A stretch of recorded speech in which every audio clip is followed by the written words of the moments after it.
तो श्रीमद् भगवद गीता के अंदर भगवान ने अपना भाव प्रकट किया है। क्या प्रकट किया है? भाव। भगवद गीता सुनने के बाद आप कहां आएंगे? जब तक आप भक्त नहीं बनते ना, आपकी अगर आप समझ भी जाएं कि मैं शरीर नहीं हूं, मैं आत्मा हूं,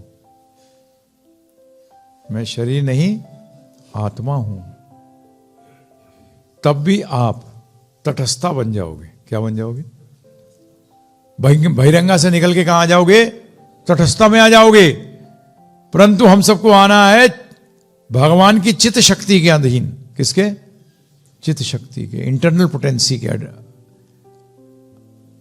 तट बन के क्या होगा? फिर ना इधर ना उधर। Believing I am not this body, I am not this mind is the negative understanding of the supreme truth, is not the positive understanding of the supreme truth. नेति नेति कहते हैं जिसे, मैं ये नहीं, मैं वो नहीं, मैं वो नहीं, मैं वो नहीं, परंतु फिर मैं क्या हूं? और इसका पूर्ण आपको कब पता लगता है? जब आप चित्त जो शक्ति है उसके अधीन आते हैं। कॉन्शियस मटेरियल वर्ल्ड भी तो एग्जिस्टेंस तो इसका, मटेरियल एनर्जी बहिरंगा का शक्ति का एग्जिस्टेंस तो इटर्नल है, परंतु आना किसके पड़ेगा नीचे? चेतन। चेतन क्या बताएगा आपको कि आपके अस्तित्व क्या है? आप अंश हो भगवान श्री कृष्ण के, उनकी सेवा करो।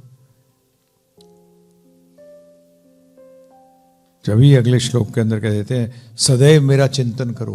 क्या कह रहे हैं भगवान? मेरा परम रहस्य क्या है? सदैव मेरा चिंतन करो। चिंतन का मतलब क्या होता है? Always think of me, always think of me, always remember मी।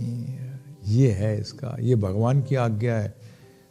इसके सिवाय आप जो भी कुछ करते हो वो मन की आज्ञा है। किसकी? मन की आज्ञा है। हां, मन भी आज्ञा देता है जी, अनंत काल से वही तो आज्ञा दे रहा है। मन ही कह रहा है सो जा, रात हो गई, अब पिशाचनी के गोद में जा। क्या कर? पिशाचनी के गोद में जा। क्या करूं? सो जा। परंतु चित्त शक्ति, कॉन्शियस एक्टिविटी क्या है? Activity. Activity without the three gunas. कार्य जो तीन गुणों से परे हैं। लड़ना पड़ेगा, बहुत लड़ना पड़ेगा। तो ये विजय होगी अंधकार पे, अज्ञानता पे। और सबसे बड़ी अज्ञानता बताई दी आपको कि वो है कि अपने को भूलना, अपने को भूलना।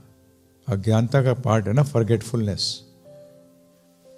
तो इसलिए यदि ज्ञान के प्रकाश में रहना चाहते हो, कब रहना चाहते हो? हर समय। क्योंकि जब जब अज्ञानता होगी दुख मिलेगा, जब जब ज्ञान के प्रकाश में आओगे आनंद मिलेगा। परंतु कौन सा ज्ञान? ज्ञेय वस्तु तो एक ही है भाई, भगवान श्री कृष्ण। आप कहोगे फिर आत्मा कहाँ है बीच में?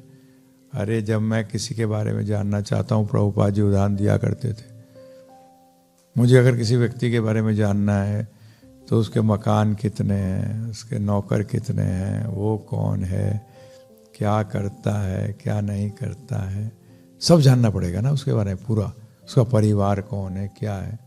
तो इसीलिए when Krishna tells you to know about him, तो हिम का मतलब क्या आ गया? हिम में सब कुछ आ गया। क्योंकि उस भगवान ने गीता में कहा है मेरे से बाहर कोई भी चीज नहीं है। तो भगवान को समझने का मतलब आपने बहिरंगा शक्ति भी समझ ली, अंतरंगा शक्ति भी समझ ली, तटस्थता को भी समझ लिया, अपने आप को। तटस्थता कौन है? हम स्वयं। अपने आप को भी जानना। तो हमें तटस्थता पे लेवल पर नहीं रहना, हमें जाना है किस पे? अंतरंगा। अंतरंगा शक्ति जिसे चित्त कहते हैं, चेतन है जो कॉन्शियस है। अवेयर हो आप अपनी सिचुएशन का। You never forget your self. और असली सेल्फ कौन है? भगवान श्री कृष्ण। बता चुका हूं पहले मैं। कि आत्मा की भी आत्मा कौन है? भगवान श्री कृष्ण है।